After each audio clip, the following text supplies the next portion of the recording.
Play Megan Michaud and her family of 5 lost power for 3 days after a powerful storm ripped through her hometown of Maine.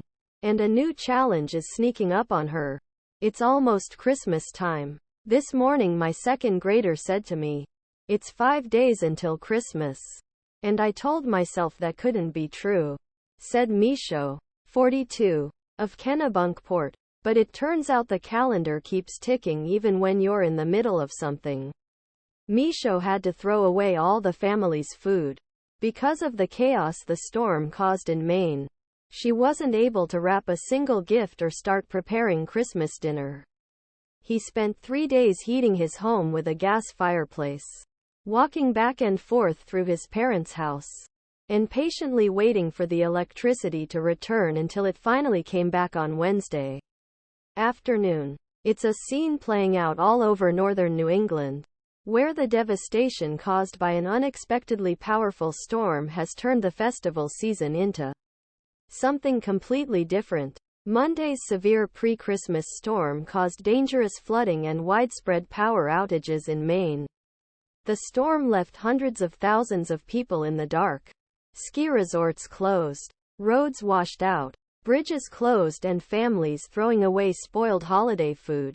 It's unclear when everyone will have electricity, but officials and utilities across the state said some will have to wait until the holidays. In South Berwick, Jessica Hyland was relieved when her power finally returned Wednesday morning, but she still hadn't gotten a Christmas tree and was far behind on holiday work.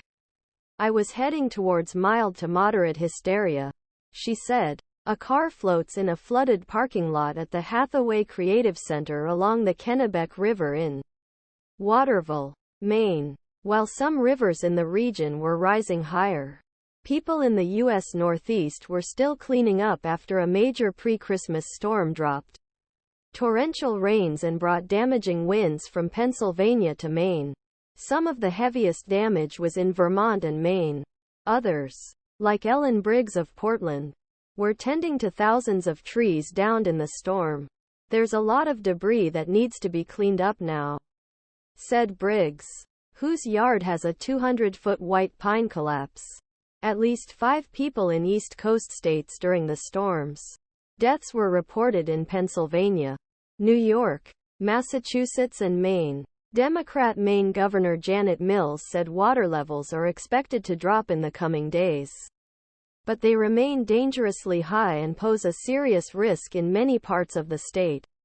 The Maine Department of Transportation said the Kennebec River, which flows through Augusta, the Sandy, Swift, Carrabassett, and Androscoggin rivers experienced higher than normal water levels, causing damage closures.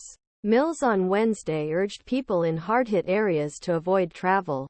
Mills said it was a heavy blow right before the holidays. It cannot be ruled out that this storm is coming just days before Christmas.